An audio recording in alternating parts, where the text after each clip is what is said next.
기아가 2025년 이후 내연기관 신차를 내지 않을 전망입니다. 이 중 K9의 단종이 언급됩니다. 이사 공급 대책 이후 아파트 매물이 10% 이상 늘어났습니다. 공시 가격 급등에 따른 세금 회피 물량도 쏟아질 전망입니다. 네이버와 신세계그룹이 지분 맞교환을 통해 반쿠팡 전선을 구축합니다. 작년 국내 개인 주식 소유자가 약 919만 명에 달하는 것으로 나타납니다. 이 중 삼성전자의 비중 30% 이상을 차지했습니다. 센 경제라이브 시작합니다.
시청자 여러분 안녕하십니까? 센 경제라이브 서정덕입니다.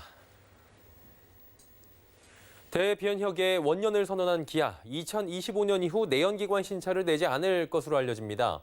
2026년 전용 전기차를 중심으로 전동화 확대 집중한다는 전략인데요. 이 중 대형 플래그십 세단 K9의 단종이 우선적으로 거론됩니다. 정세미 기자의 단독 보도입니다.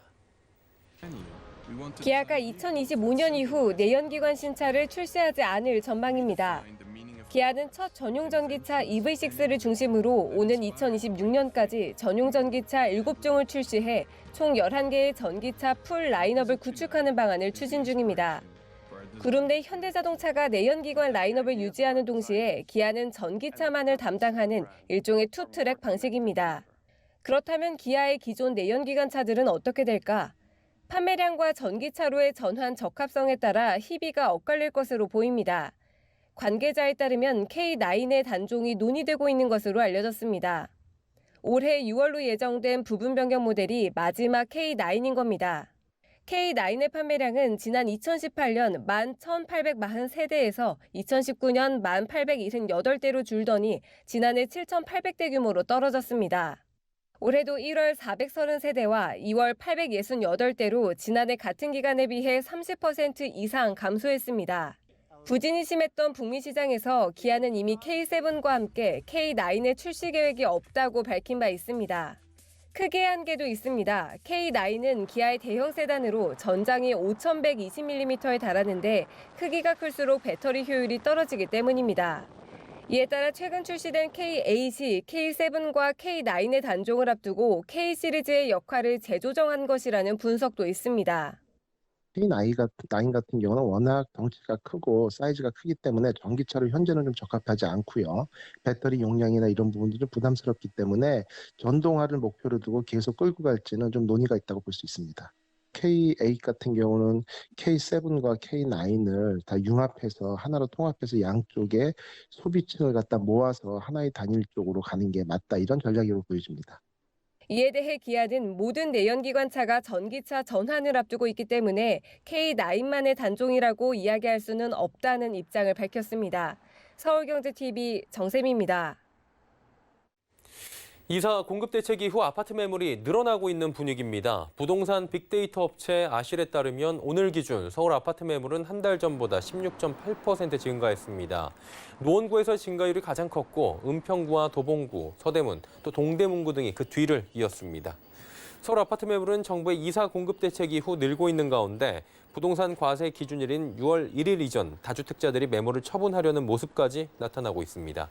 한편 서울뿐만 아니라 전국 17개 시도에서 모두 아파트 매물이 늘어나는 것으로 나타납니다. 광주광역시에서의 매물이 가장 많이 늘어났고 대구, 경기, 부산, 세종도 모두 10% 이상씩 증가했습니다. 세계 2위 완성차 업체 폭스바겐이 각형 배터리를 도입하겠다 밝히며 LG화학과 SK이노베이션의 주가가 동반 하락했습니다.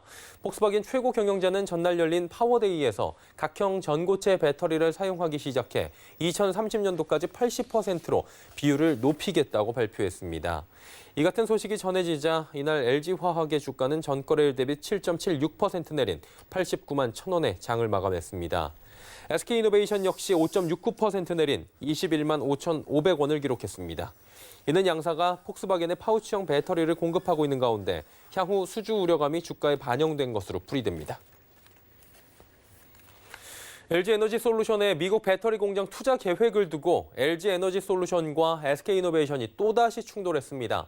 SK이노베이션은 오늘 오전 LG에너지솔루션의 무책임하고 도를 넘었다며 강하게 비판했습니다. 이어 미국 대통령의 거부권 행사에 영향을 주기 위해 만들어진 것이라며 소송 목적이 SK이노베이션을 현지 시장에서 축출하고 LG에너지솔루션의 독점적 지위를 구축하는 데 있음을 드러냈다고 지적했습니다. 이에 대해 LG에너지솔루션은 이번 소송은 경쟁사의 사업을 흔들거나 또 지장을 주려는 게 아니다라며 피해 기업인 당사에 합당한 보상을 해야 한다는 것이 사안의 핵심이라고 맞섰습니다. 네이버와 신세계그룹이 지분 맞교환을 통해 손을 잡고 반쿠팡 전선을 구축합니다. 네이버와 신세계그룹은 오늘 오전 전략적 제휴를 위한 협약식을 갖고 2,500억 원 규모의 지분 교환을 진행한 뒤 각각 이사회를 열고 해당 안건을 통과시켰습니다. 온라인 쇼핑을 중심으로 하는 네이버와 오프라인 중심으로 하는 신세계그룹은 온오프라인 협력을 통해 상품 라인업 강화에 나설 것으로 보입니다. 또한 지난해 10월 네이버가 CJ 대한통운과 지분 교환을 맺은 바 있어 네이버, CJ 대한통운, 신세계로 이어지는 삼각 동맹이 구축될 전망입니다. 이 같은 움직임은 최근 뉴욕 증시 상장을 통해 대규모 자본을 끌어온 쿠팡에 대한 위기감 탓으로 풀이됩니다. 국내 개인 주식 소유자가 1년 사이에 300만 명 이상 늘어났습니다. 한국예탁결제원에 따르면 작년 12월 결산 중복 소유자를 제외한 전체 주식 소유자는 약 919만 명으로 전년 대비 약 48.5%, 300만 3,055명이 늘어난 규모입니다. 소유자 구성을 보면 개인 소유자가 99% 이상으로 압도적인 점유율을 보였고 주주의 수는 40대, 50대, 30대 순으로 많았고 주식 보유수는 50대가 가장 많았습니다. 개인 소유자가 가장 많이 보유한 주식은 동학개미 운동의 붐을 일으켰던 삼성전자로 개인 소유자의 수는 약 296만 명에 이르는 것으로 나타납니다.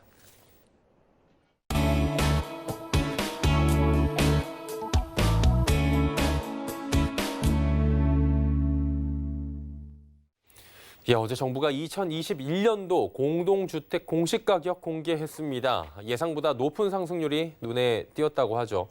정부는 1주택자들은 큰 영향을 받지 않을 것이다 라고 이야기를 했는데 공시가격이 크게 오르면서 9억 원 이상의 종합부동산세 이른바 종부세 대상자 대폭 늘어난 모습입니다.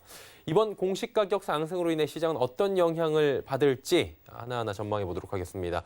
김효선 농협은행 올백자문센터 수석위원과 함께합니다. 어서 오세요. 네, 안녕하세요. 네, 오랜만에 뵙습니다. 네. 예상보다 높게 나왔다고 얘기가 나오는 부분들이 있는데 사실은 뭐 예상을 어떻게 했느냐에 따라 이 부분은 갑론을박이 있어서 조금 차치하고요. 일단 수치만 볼게요. 노원구가 네. 서울의 노원구가 34.66%, 그리고 세종시는 무려 70.68%가 올라갔는데 그러다 보니까 이제 정부는 1주택자는 괜찮을 것이다라고 했는데 1주택자도 지금 위험이 되지 않을까, 그리고 세부담이 늘어나지 않을까, 소유주들 동요하지 않을까, 뭐 이런 얘기가 나오는데 어떻게 보십니까, 종합적으로? 네, 어제 이제 공동주택 공시 가격이 급등한다라는 기사가 쏟아져 나오고, 그리고 예. 오늘 자정부터는 국토교통부 사이트를 통해서 그 아파트나 연립, 뭐 다세주택 같은 개별 공시주택 그 가격들을 우리가 그 열람을 해볼 수가 있게 그렇죠. 되었는데요. 어제도 그랬지만 오늘 개별적으로 확인들을 해보시고 정말 가히 충격적이다라는 반응들이 좀 많이 있는 것 같습니다. 그런데 이미 국토교통부에서는 지난해 11월에 그 공시 가격을 실제 거래 가격에 거의 준하게 올리겠다, 현실화하겠다라는 발표를 이미 한 바가 있었는데요. 예. 이에 따르면 공시 가격은 매년 약 3%포인트 포인트씩 재고돼서 2030년도에는 시세의 한 90% 수준으로 올리겠다라는 예. 내용이었습니다. 따라서 이미 예고된 공시가격 상승이지만 생각보다 좀 높은 상승률 때문에 여러 가지 세금이나 가격적인 그런 부담감이 예상보다 큰 상황입니다. 예, 실제 세금이 얼마나 증가할지 가장 많이 상승한 세종시의 한 아파트를 저희 올백 자문센터에서 시뮬레이션을 좀 해봤는데요. 네네, 얼마인가요? 예, 세종시 그 세롬동의 더샵 아파트 84제곱미터의 경우에는 예. 지난해에는 공시가격이 4억 6천만 원 기준으로 재산세가 99만 원 정도가 나왔었어요. 근데 올해는 공시 그 지가가 7억 3,600만 원으로 인상되면서 예. 1주택자인 경우에는 약 그 198만 원 정도, 그리고 2주택자인 경우에는 종합부동산세까지 합쳐서 약 250만 원 정도 세금을 부담하게 됩니다. 전년 대비해서 두 배도 넘는 그 인상이 있다 보니까 동요가 있을 수밖에는 없는 상황인 것 같습니다. 많이 올랐네요. 예, 100만 원 이하였다가 200만 원이 넘어가게 되면은 특히나 뭐 다주택자 같은 경우 6억 원부터 부과가 되기 때문에 네. 구간이 달라져서 굉장히 좀 타격이 있을 것 같은데 네. 아무튼 뭐 지금 전국적으로 상승했는데 제주, 전남, 강원 같은 경우에는 상승률이 좀 낮습니다. 지역별 편차에 대해서도 말들이 많은데 어떻게 좀 바라봐야 될까요? 예, 말씀하신 대로 세종시 같은 경우에는 70% 이상 올랐는데 제주도 같은 경우에는 1.7% 정도 그 올랐거든요. 예. 그런데 전년도 지역별 아파트 가격을 보면은 세종시는 전국에서 가장 높은 상승률인 약 57% 정도 가격 상승률이 있었고 예. 제주도는 전국에서 가장 낮은 약 1%대 정도에 그 미쳤습니다. 공시 가격만 상승할 수는 없습니다. 올해 공시 가격은 지난해 말 시세 기준에서 현실화를 좀 시켜가지고 공시 네. 가격이 산정이 되다 보니까 공시 가격이 상승했다라고 단순하게 보기보다는 이번에 시세가 급등한 지역은 다음에 공시 가격이 올라가는구나라고 좀 생각을 하는 게 좋을 것 같고요. 그래서 이번 공시 가격이 급등한 지역 소유자들의 마음도 동요가 있지만 사실 많이 올라가지 못한 지역의 소유자들도 마음이 좋지는 않은 상태일 것 같거든요. 이것은 또 광역적 지역에서도 나타나지만 서울 내에서도 구별이나 아파트 단지별로 편차가 좀 큽니다. 제가 서울의 몇 군데 아파트 단지들을 좀 확인을 해봤더니 공시 가격이 10%도 미치지 못하게 오른 아파트들도 있었거든요. 그래서 계속 우리가 얘기하고 있는 지역 양극화가 공시 가격에도 동일하게 적용되고 있다라고 좀 이해를 해야 될 것 같고요. 예. 향후에도 다주택자 절세 매물들이 일부 시장에 좀 출하될 수 있는데 그것도 이제 그 소유자들이 가진 보유 자산 대비해서 가장 좀 미래 가치가 낮다라고 판단되는 것들을 시장에 내놓을 가능성이 좀 크다 보니까 이런 지역별 온도차는 더해질 것으로 좀 예상이 됩니다. 한마디로 지역별 편차뿐만이 아니라 같은 동 내에서도 지금 다를 수 있다. 예를 들어서 뭐 여기가 상암동인데 상암동하고 붙어 있는 지역과도 굉장히 차이가 날 수 있다. 네. 상대적 박탈감이 올 수 있다. 뭐 이런 얘기를 이해가 되는데 이게 이번 공시가격 시세 상승이 엄청나긴 하잖아요. 그렇죠. 이렇게 한꺼번에 많이 올랐던 적이 있었나라는 지금 댓글들이나 궁금증들이 굉장히 네. 국민분들도 많으실 텐데 어때요? 있었나요? 이 정도가? 네, 올해 상승률이 19.08%잖아요. 예, 역대 두 번째 상승률입니다. 있긴 있었네요. 네. 가장 크게 올랐던 때는 2007년도에 전국적으로 22.7%가 올랐던 때가 있습니다. 예. 예, 그 보시는 자료를 보면은 강남구 역삼동 이편한 세상 아파트와 노원구 청구 3차 아파트의 2006년부터 올해까지의 평균 시세와 공동주택 공시 가격에 대한 자료입니다. 예, 가장 높은 공동주택 가격 상승률을 보였던 2007년도를 보면요. 예. 두 아파트 모두 각각 33%, 36% 상승하는 모습을 볼 수가 있는데요. 같은 시기에 시세 상승률은 44%, 33%였습니다. 또 금융위기 후인 2009년도에는 역삼동 이편한 세상의 경우 공동주택 가격이 16% 하락하는데요. 동일한 시기에 시세 또한 11% 하락하는 모습을 좀 볼 수가 있습니다. 오르기만 하는 건 아니고 이제 시세가 내려가면 저 때가 아마 리먼 사태가 터져서 맞습니다. 전체적으로 금융위기부터 해서 실물 경기들이 많이 네. 빠지는 해였는데 네. 많은 분들이 같은 생각하실 것 같긴 해요. 예. 저 때로 돌아가서 아파트 사고 싶다. 가격이 저도요. 많이 오르긴 했네요, 진짜. 네. 근데 이제 이번에 이게 공시 가격이 올라가면은 단순히 네. 대산세나 뭐 이런 것뿐만이 아니라 건강보험료나 복지를 지금 못 받게 되는 경우도 생기고 그렇죠. 혼자 네. 사시는 분들 건보료 올라가게 되고 여러 가지 좀 악영향이 올 수도 있는 건데 이게 어떤 영향을 줄지 주택시장 안정에는 도움이 될 수 있을지 이 부분은 어떻게 보십니까? 네, 공시가격은 장기적으로는 시세에 준하도록 현실화시키는 방향성을 좀 맞다고 보는데요. 그렇죠. 예. 지금 말씀하시는 것처럼 생활의 전반적인 좀 영향이 많습니다. 우리가 쉽게 알 수 있는 보유세뿐만 아니라 뭐 취득세나 뭐 여러 가지 상속세, 증여세 같은 각종 부동산 세금 다 올라가고요.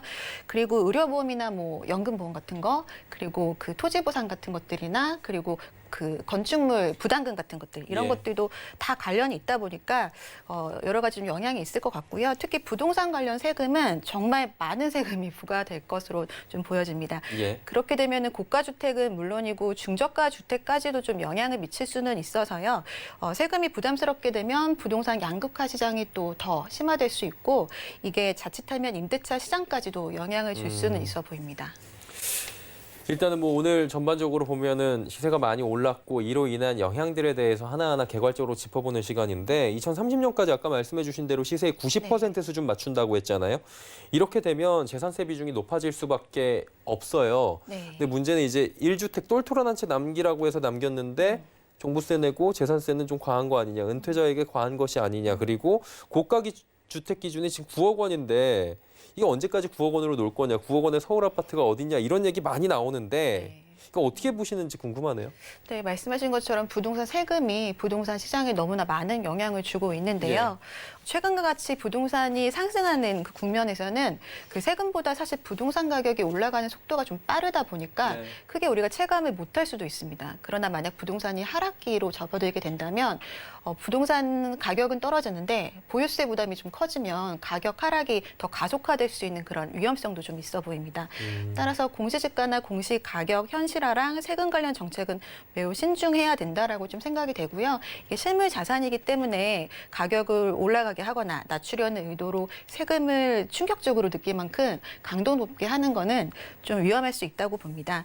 중장기적으로 공시지가나 공시가격을 점진적으로 현실화해서 시장 충격을 좀 줄이고 실제 거주하는 1주택자들에게는 세금을 지금보다 좀 많이 완화해주는 그런 정책 방향도 좀 좋을 것 같고요. 그래야 주택이 사는 것이 아니고 사는 곳이라는 취지와도 좀 맞을 것 같고요. 국민 경제에도 충격을 좀 덜하면 조세 저항도 좀 덜할 수 있어 보입니다. 또 하나 마지막으로 말씀드리면 취득세나 양도소득세 같은 그 높아서 이게 매물 잠긴 현상이 나타날 수 있는데 그런 부분들도 시적절한 정책들이 좀 병행되면 좋지 않을까 하는 생각입니다. 단순히 살 것이 아니라 우리가 사는 것으로 주택을 다시금 볼 수 있게 해달라라는 말씀이신 것 같아요. 한 2달쯤 뒤에 이번 매물 잠김 현상이나 아니면 매물 지금 급매물이 많이 나오는 현상들에 대해서 좀 결과가 나올 텐데 그때 한 번 더 모시고 저희가 이야기를 나눠보도록 하겠습니다. 김효선 농협은행 NH 올백 자문센터 수석위원과 함께했습니다. 고맙습니다. 감사합니다.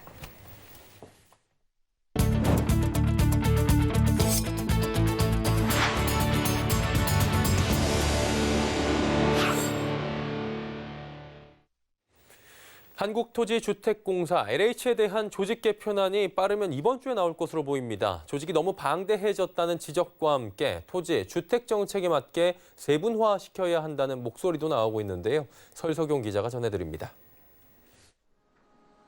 2009년 한국토지공사와 대한주택공사가 합쳐져 만들어진 한국토지주택공사가 12년 만에 최대 위기를 맞고 있습니다. 최근 불거진 LH 일부 직원들의 땅 투기 사건으로 해체 수준의 조직 개편을 앞두고 있습니다. 정세균 국무총리는 지난 11일 부동산 전수조사 1차 결과 발표에서 국민 신뢰가 회복 불능할 정도로 추락했다며 LH를 환골 탈퇴할 수 있는 혁신안을 추진하겠다고 밝혔습니다. 하지만 조직이 워낙 방대해 쪼개는 작업이 간단하진 않습니다. 조직 개편 이후 오는 7월부터 3기 신도시 사전 청약이 예정돼 있고 추가 신규 택지 개발 사업 등 당면 과제를 잘 이행할 수 있을지도 의문입니다. 일각에선 과거처럼 토지와 주택을 담당하는 기관으로 양분하는 것은 의미 없다는 지적도 나옵니다. 좀 전문화 세분화해서 좀 효율적으로 운영하는 게 더 바람직할 수 있다는 얘기죠. 다시 예전처럼 뭐 토지공사, 주택공사를 분리하면 또 똑같은 꼴이 될 수 있어요. 특히 재개발과 재건축 등 정비 사업에 집중할 수 있는 기관 설립에 대한 목소리도 나옵니다. 일각에선 최근 정부가 야심차게 발표한 공공주도형 공급 정책에 대해선 이미 추락한 국민적 신뢰가 회복하기 힘들어 시작 자체가 어려워졌다는 지적도 제기됩니다. 공직자의 땅 투기 문제로 국민적 공분이 극대화되고 있는 상황에서 LH 조직 개편안에 촉각이 모아지고 있습니다. 서울경제TV 설석영입니다. 국내 거래소에 상장된 가상화폐 시가총액이 비트코인을 중심으로 최근 3년 사이에 10배 가까이 뛰었습니다. 업계에 따르면 가상화폐 거래소 업비트의 자체 종합시장 지수는 최근 들어 9,000에서 10,000포인트 선 내에서 등락을 거듭하고 있습니다. 업비트 원화 거래 시장에 상장된 모든 가상화폐 시가총액과 시장 움직임을 지표화한 것으로 약 3년 5개월 만에 10배로 상승한 겁니다. 가장 큰 비중을 차지하는 비트코인을 제외한 가상화폐를 뜻하는 알트코인 지수 역시 같은 기간 약 4배에서 5배가량 올랐습니다. 내년부터는 해외 거래소에 보유하고 있는 가상자산에 신고 의무가 생깁니다. 국세청에 따르면 국제조세 조정에 관한 법률 개정으로 내년부터 해외 금융계좌 신고 의무에 해외 가상자산이 추가됩니다. 이에 따라 내년부터 해외 거래소를 이용하는 가상자산을 포함해 해외 금융계좌 잔액 합계가 연간 매월 말일 중 어느 하루라도 5억 원을 넘을 경우에 그 다음에 6월 관할 세무서에 신고해야 합니다. 해외 금융계좌 신고 의무를 위반하게 되면 미신고 또는 과소신고 금액의 최대 20%에 해당하는 과태료를 물어야 합니다. 또 미신고 금액이 50억 원을 넘기게 되면 형사고발과 명단 공개 검토 대상이 됩니다.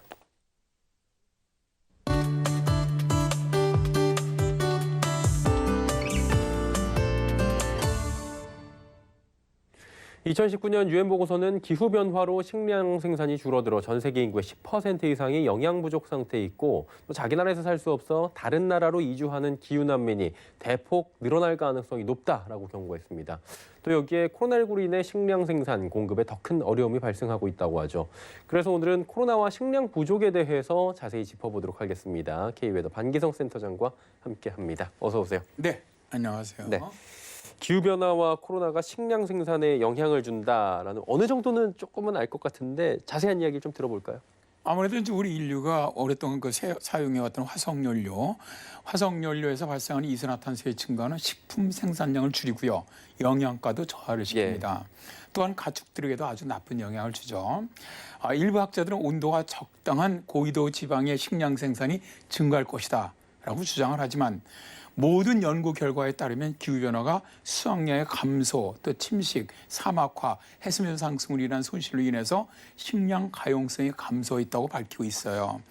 여기에 이제 2020년부터 전 세계를 강타하고 있는 코로나로 인해서 전 세계 식량 생산과 공급에 영향을 주었죠. 사실 잘 사는 미국이나 유럽 국가들은 식량 자급률이 100%를 넘어갑니다. 호주는 275%, 캐나다는 174%, 프랑스가 168%, 미국 133%나 되는데요. 불행하게도 가난한 나라로 갈수록 식량 자급률은 뚝 떨어집니다. 우리나라는 뭐 가난한 나라는 아니지만 식량 자급률이 약 24% 정도로 매우 낮은 수준이고요. OECD 상위 30개 국가 중 최하위 수준이죠. 뭐 쌀을 제외한다면 옥수수, 밀, 대두는 거의 전량 수입에 의존하는 실정입니다. 예. 지금 뭐 세계의 곡물 시장 같은 경우에 메이저 5개 회사가 좌지우지하고 있다 뭐 이런 얘기 많이 들리잖아요. 네네. 결국 이게 식량 안보 주권 문제 이런 부분도 있을 것 같아요.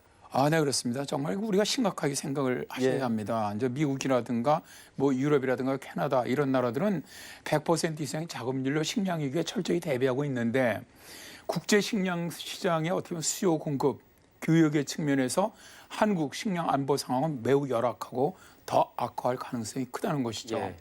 그런데 더 심각한 것은 세계 식량 계획이 2021년에는 코로나보다 더 심각한 기근 바이러스가 인류를 위협할 것이라고 경고하고 나섰죠. 세계 식량 계획의 바즐리 사무총장은 2021년에 성경에 묘사된 인류 종말의 기근 상황이 닥쳐올 것이다 라고 밝히기도 했는데요. 식량 부족으로 빈곤국 국민들은 기근뿐만 아니라 면역력이 떨어지면서 코로나에 더욱더 취약해질 수도 있습니다. 현재 20여 개국은 식량 부족 위험도가 아주 급증한 상태라고 하는데요. 이에 세계 식량 계획은 기부금과 지원 활동을 확대를 하고 있고요. 기아 해소에 50억 달러, 아동 지원에 100억 달러 등 총 우리 돈으로 하면 17조 원 정도가 필요하다고 하면서 선진국의 도움을 지금 요청하고 있습니다. 예, 생각보다 듣고 보니까 심각한 나라들이 많은 것 같은데 네네. 많은 나라들이 그렇다면 뭐 심각한 식량 부족, 기근을 겪고 있는 건데 대책은 어떻습니까? 일단 올해 2021년 1월 11일에 프랑스의 에마누엘 마크롱 대통령이 주최한 원 플래닛 서밋이죠. 예. 여기서 농업과 식품 분야 전반에 걸친 토론이 있었습니다. 이번 정상회의 초점은 생물 다양성에 관한 것으로 회의에서 세계식량농업기구는 생물 다양성을 보존하고 지구를 보호하는 데 국제적인 노력이 기근을 줄이는 데 필요하다라고 주장을 했습니다. 생물 다양성 상실로 인해서 30억 명 이상의 사람들이 식량 부족에 빠지고 있고요. 연간 세계 식량 총생산의 약 10%가 사라질 것이라고 하는데요. 기후변화로 인해서 물 공급이라든가 어류 및 꽃가루, 매개자 같은 종의 위험 방지 및 식품과 농업에 필수적인 수많은 서비스를 제공하고 있는 핵심 생태계들이 빠른 속도로 지금 감소하고 있다는 것이죠. 세계식량농업기구는 2020년에 7억 9,620만 달러에 달하는 프로젝트를 통해서 아르헨티나의 삼림 벌채가 싸우는 것에서부터 시작을 해서 수단의 육지 복구에 이르기까지 기후 스마트한 접근법, 또 환경 및 생물 다양성을 보존하는 관행과 기술을 통해서 저배출, 저지속 가능한 식량 시스템으로의 전환을 지금 지원하고 있습니다. 아울러 수백만의 가난한 가족 농부들의 회복력을 기르도록 도와주고 있는데요. 세계식량농업기구와 유엔 환경계획이 주도하는 유엔의 생태계 복원 10년, 이게 이제 2021년부터 2031년까지입니다. 복원 10년에서는 산림에서 호수, 해안 지역에 이르기까지 전 세계 생태계를 보호하고 되살리기 위해서 대규모로 확장하자는 세계적인 요구죠. 지금 연구에 따르면 전 세계 산림 파괴와 퇴화된 토지 중 20억 헥타르 이상의 복원 가능성을 가지고 있다고 하는데요. 퇴화된 생태계를 복원함으로써 생산성을 좀 회복을 하고 생물 다양성을 제고할 뿐만 아니라 식량 생산 증가, 또 일자리와 생계의 창출, 기후변화의 완화 및 적응이 가능해진다는 것이죠. 한 가지 말씀드리고 싶은 것은 우리나라도 식량 부족이 남의 나라 일이 아니라는 것, 좀 이걸 깨닫고요. 식량 안보에 좀 관심을 가졌으면 좋겠습니다. 그렇네요. 코로나와 식량 부족 사태 그리고 대책들까지 오늘 자세히 살펴봤습니다. K웨더의 반기성 센터장과 함께했습니다. 잘 들었습니다. 네, 고맙습니다.